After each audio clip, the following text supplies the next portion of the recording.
Women's Spirituality program here at CIS was founded by women who identified with the second wave of feminism. And one of their primary questions was really what happens when women put their own experience at the center of their spirituality. As the program has evolved and developed over time, we've broadened a lot more to look at a broader group of women from many, many different ethnic and religious backgrounds. And I think that the conversations just become that much richer.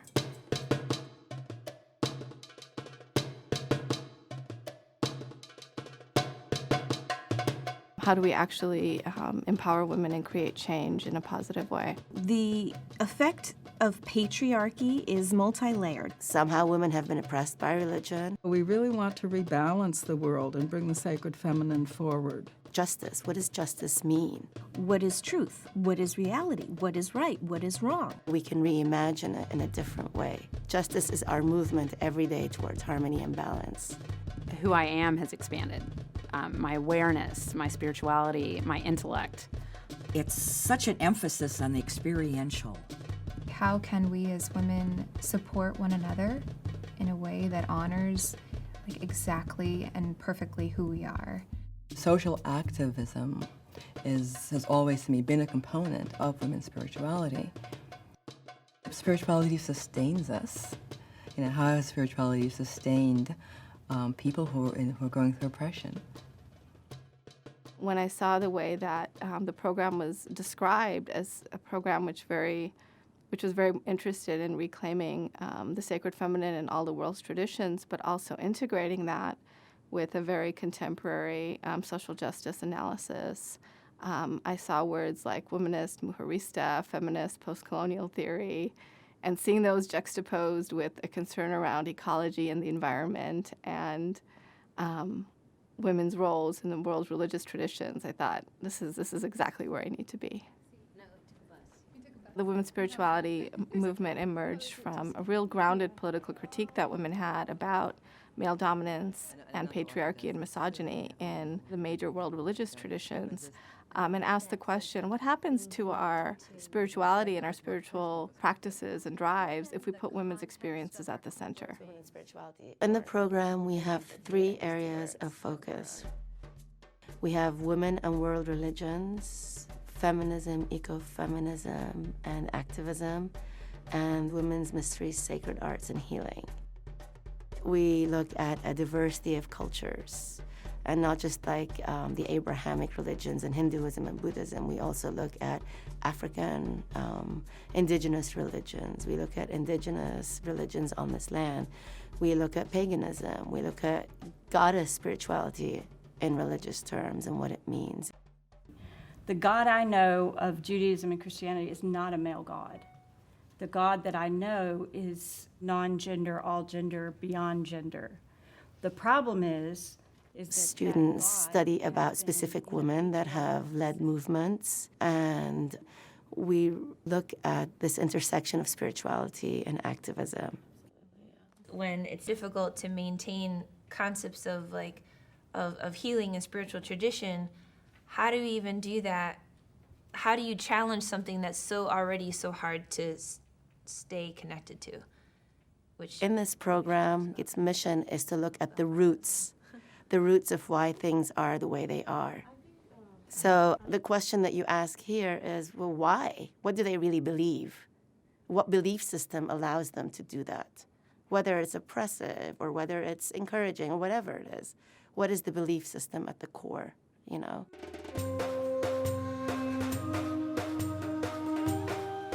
Contemporary women's spirituality looks at our heritage from the Neolithic and Paleolithic times, the evidence for the veneration of women 40 and 50,000 years ago, mostly built on the work of Maria Gimbutas, but also the work that's being done in current times as women of many different spiritual traditions seek to reclaim the sacred feminine in the traditions of Judaism, in the traditions of Christianity, and in the traditions of Islam.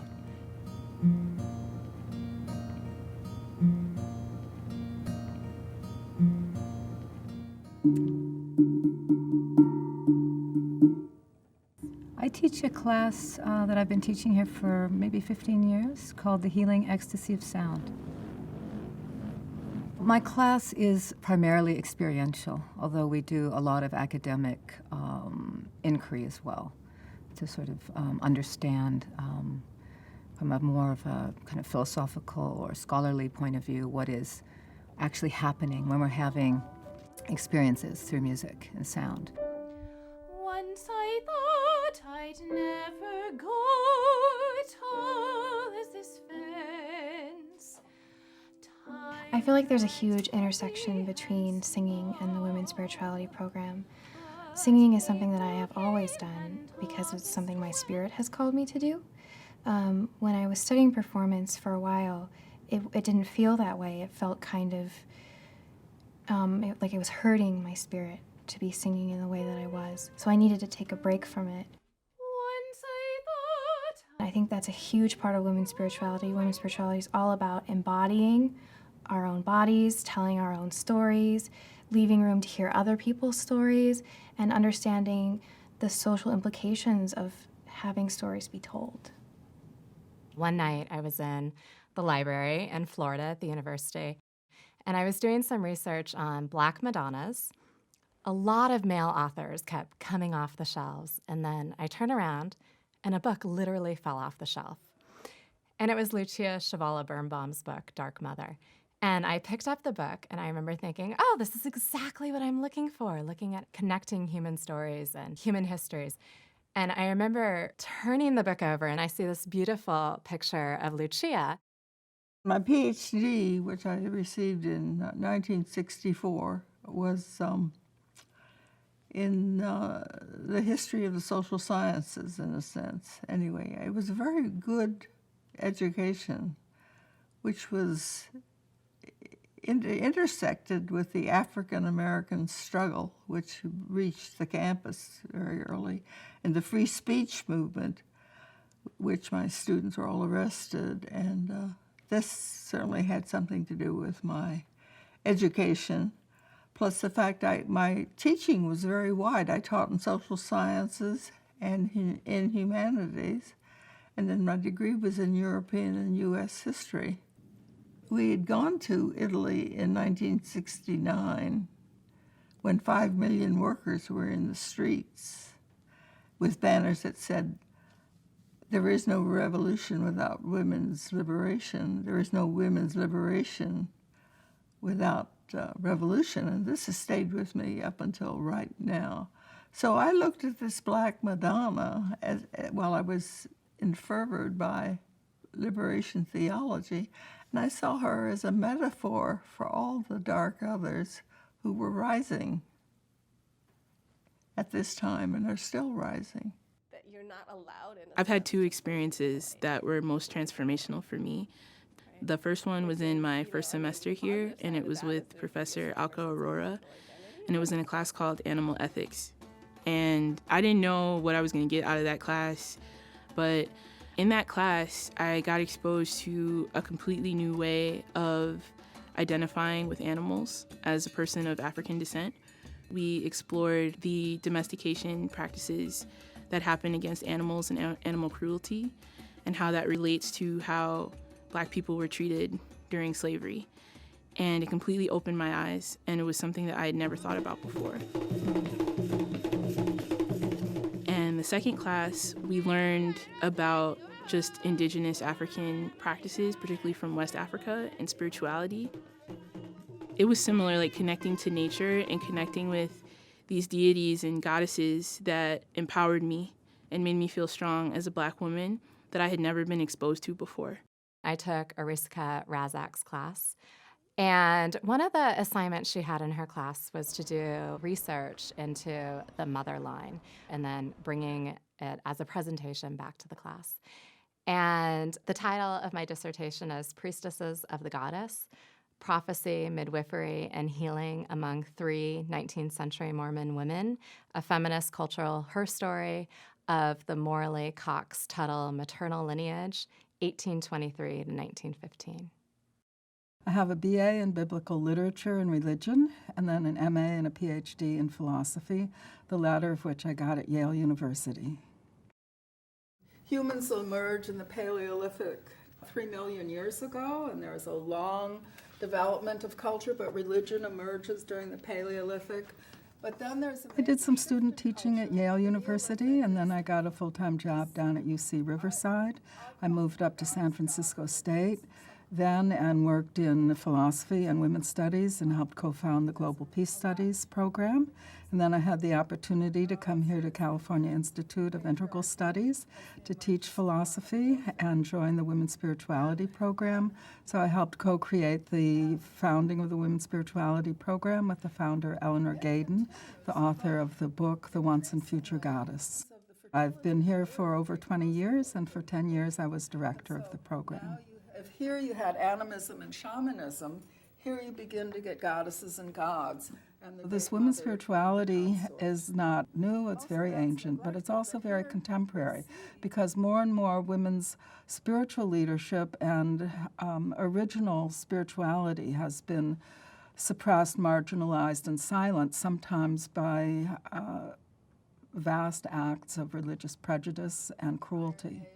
And so women now are reclaiming our spirituality, resacralizing our bodies, resacralizing our sexuality, reviving our spirits in ways that seem true to our own nature, and are bringing forth our gifts and talents as women of spirit and wanting to contribute that to the larger world. All of these are exclusive monotheisms, male monotheisms, patriarchal monotheisms, that then... What exactly is patriarchy? It is not men ruling over women, but it's a system of oppression and hierarchy, and that there always has to be someone with an upper hand over someone that's beneath them, however you want to divide that, economically, religiously, gender, sexuality. It happens in many forms. And then the idea of matriarchy, or an egalitarian society, which is not women ruling men, but the idea of men and women are seen as being equally valuable, having different strengths, different traits, and working together in an egalitarian way. And there's no hoarding, there's no idea of scarcity, but abundance. There's enough for everyone if we all share, if we support each other, if we help each other. As a community, if you're happy, then I'm happier. Because if one of us is suffering or failing, ultimately it's going to affect each of us. So we might as well do this together. And came into a room of women of all sexual identities and colors and ages and life experiences from all over the world. And we're all women. We all identify and sit in this room and say, I'm a woman. But what does that mean across all of these differences? And how do we honor that and speak to that? And that's so valuable. My eyes were opened so much in terms of what's possible. Yes, we can call ourselves women and we can bond across that. But then let's also talk about how we've had really amazingly different experiences in life. Spiritually, I've been challenged. Ultimately, it just gives me a deeper connection to myself and how that manifests wherever we live and whether we have families or not, or whether we have significant others or not. However we choose to live our lives, how can we be allies to one another as women specifically, and then also to men. You know, we're talking about spirituality and the spirituality of women, spirituality of men. I would say the most challenging part of the program is trying to express to people that women's spirituality does not exclude men. It's a very inclusive program. I think that one of the most pivotal things we provide is an opportunity for students to really delve inside and look at what is my unique contribution to this world. And for some, that's going to look like, going out there and teaching. For others, it's going to be aligning themselves with a social justice organization. My dreams and hopes for our students is that they have a place that they can explore the questions of their soul, to explore their own questions, explore their own experience, and really look deeply into it through different ways of knowing. One is academic, of course. There's a very strong academic component in that exploration.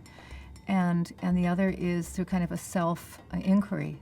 And then the community that we form also, we learn from each other. We live in a society where young graduates need to go out and find jobs. And yet this program feeds so many souls. So what I would like to see for the future is how feeding your soul can also help you survive economically in this society. I think until we have a woman president, or many women presidents, that it's no longer a big deal, that we see women in leadership in all of the important institutions of our culture, including the spiritual ones, that feminism's work is not complete. I'm so struck by these movements, including today, when the young men in Fergusson, Missouri have that gesture is the orant gesture to the goddess in Africa. You've seen pictures of African women doing this. Now, this comes not from reading a book. I don't know where it comes from, but it gets somehow in each and every one of us, and men too. Because it's men, it's young men who are doing this now, along with all those magnificent women who are supporting them in Fergusson, all ages, which is an African belief that the divine spark is in everybody, in all ages, from a newborn baby whose wide eyes somehow knows something that when you look at that baby knows something that you don't know. It's astonishing. And if you can just appreciate this is in everybody. I think the invitation to be vulnerable, to bring one's whole self into the classroom, really opens up the possibility for mystery and transformation. I really feel like I have woken up and I'm actively engaging in the world. If you're seeking the voices that have been stifled and oppressed, alternative knowledge and spiritualities and religions and worldviews and philosophies, this is the place that you want to be.